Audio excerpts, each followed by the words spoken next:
माझ्या महाराष्ट्रातील बांधवांनो, भगिनींनो आणि मातांनो, आज मी आपल्याकडे न्याय मागायला आलेलो आहे.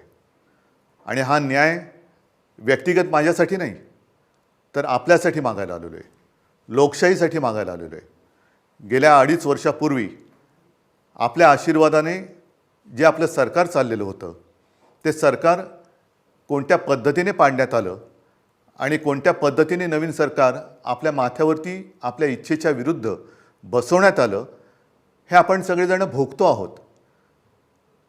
2.5 वर्ष झाली न्याय मागतो आहोत, अजूनही न्याय मिळत नाही आहे. आणि आपण जे असं म्हणतो की न्यायाला विलंब लागणे म्हणजे न्याय नाकारणे, हा एक प्रकारे न्याय नाकारला जातो आहे.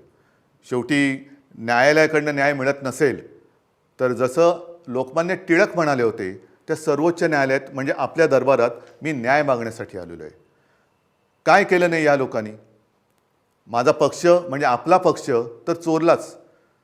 म्हणजे किती बेगुमानपणाने हे वागतायत.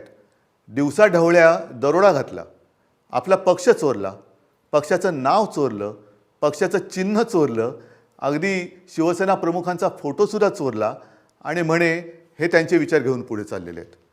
हे सगळं चोरलं तरी देखील केवळ आणि केवळ आपल्या आशीर्वादामुळेच मी ठाम उभा आहे.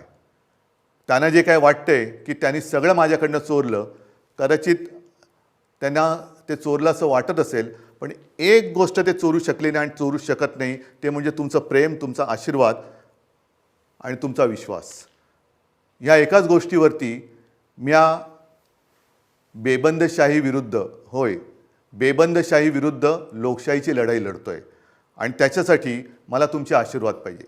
ही लढाई मला काही हवं आहे म्हणून नाही, तर माझ्या देशातली लोकशाही टिकवण्यासाठी मला तुमची सोबत पाहिजे. ह्या लढाईमध्ये केवळ माझ्या अस्तित्वाचा प्रश्न नाही आहे, तर महाराष्ट्राच्या अस्तित्वाचा प्रश्न आहे. महाराष्ट्राला लुटायचं काम सुरू आहे, महाराष्ट्राला गुलाम बनवण्याचं काम सुरू आहे आणि आपण ते डोळ्यादेखत होऊ द्यायचं? मला तरी नाही पटत हे. आणि म्हणून उतरा, सगळ्यांनी सहकुटुंब उतरा.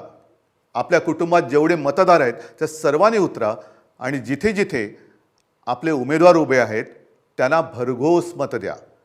मग निशाणी कोणती? बरोबर आहे, मशाल. बाळासाहेबांची मशाल, शिवसेना प्रमुखांची मशाल, हिंदू हृदय सम्राटांची मशाल. आणि प्रत्येकाने या त्वेषाने आणि जिद्दीने उतरलं पाहिजे की मी बाळासाहेबांची मशाल आहे आणि ही बेबंदशाही मी माझ्या मताने जाळून भस्म करून टाकणार म्हणजे टाकणारच. उतरा आणि जाळून भस्म करा. धन्यवाद. जय हिंद, जय महाराष्ट्र.